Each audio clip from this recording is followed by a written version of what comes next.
Baik, selamat pagi Pak. Mau tanya untuk identitas. Selamat pagi Mas, nama saya Adi Deswijaya. Saya bekerja sebagai dosen di program studi pendidikan bahasa dan sastra daerah FKIP Universitas Bantara Sukoharjo. Usia Bapak berapa nih? Desember besok saya 48. Oh, iya. Yang kita tahu Bapak tentang situs Keraton Karasura. Terima kasih. Di situs Keraton Kartosuro itu terlebih dahulu harus tahu apa situs itu, baru mengetahui sejarah keraton. Situs sendiri adalah suatu yang lokasinya berada di darat maupun air, yang terdiri dari bangunan, benda, struktur yang merupakan bukti peradaban masa lalu.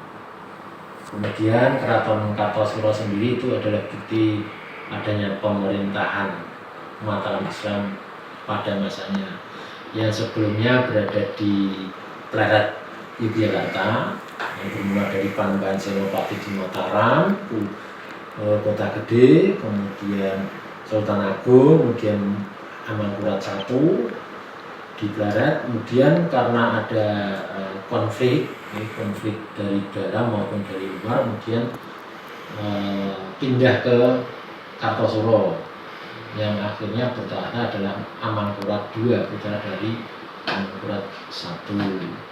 Nah, pada zaman Amangkurat II pun terdapat konflik. Jadi tadi di Kartosuro itu sebelumnya kan namanya daerahnya Wonokarto, kemudian diubah menjadi Kartosuro. Pada zaman Amangkurat II itu banyak konflik di dalam maupun konflik yang mengikut sertakan pihak luar, Belanda dan lain-lain.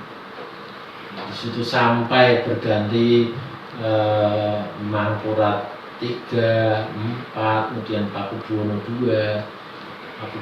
II itu sampai ada konflik pasukan Cina yang memberontak, sehingga buktinya dicepuri di pagar beteng sebelah utara itu sampai berlubang, ya. Ada bekas lubang, sekarang ada di lubang. Itu adalah pasukan Cina saat itu menggempur dan bisa melubangi, bisa dengan meriam atau apa enggak, bisa melubangi tembok. Kemudian karena terdesak, Pakubuwono II harus mengungsi ke Ponorogo. Setelah aman, diketahui aman karena Kartosuro sudah direbut kembali oleh Cakraningrat dari Madura, kemudian Pakubuwono II kembali ke Kartosuro lagi. Nah, karena prinsipnya sebuah kerajaan yang sudah hancur, yang telah diduduki oleh musuh, itu harus pindah mendirikan kerajaan baru lagi. Akhirnya Pakubuwono II memerintahkan utusannya untuk mencari lokasi untuk kerajaan baru, dan didapatkan di Surakarta. Kerajaan Surakarta itu akhirnya seperti itu. Oh, menurut Bapak bagaimana pengelolaan atau pemeliharaan situs oleh masyarakat sekitar? Pemeliharaan situs tentunya harus terkait dengan Undang-Undang Nomor 11 Tahun 2010. Di situ ada pelestarian. Pelestarian itu merupakan usaha dinamis yang usaha dinamis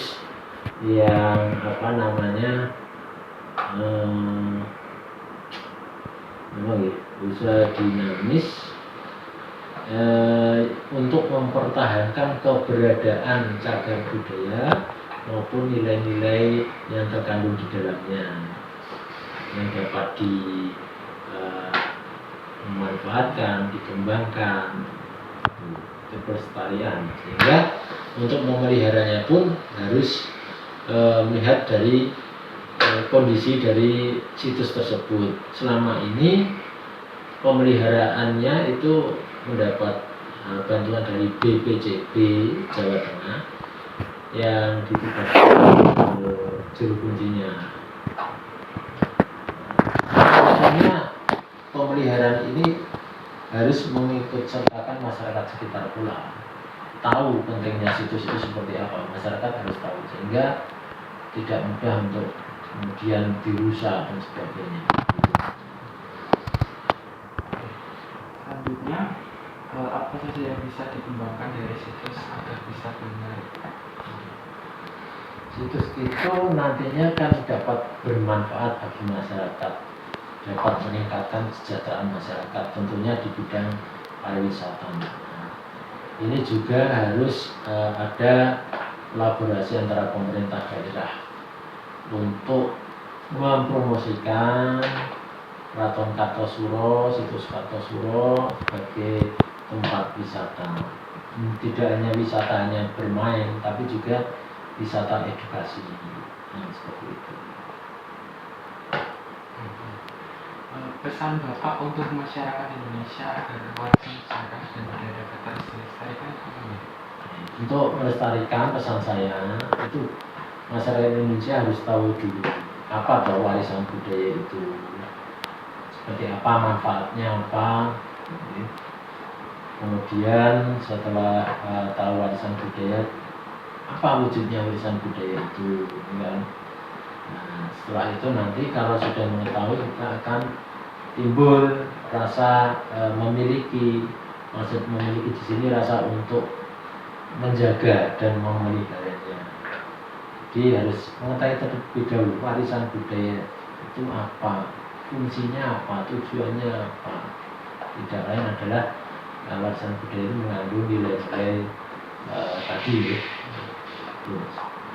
Baik Pak, terima kasih Apa? sudah memberikan waktu. Iya.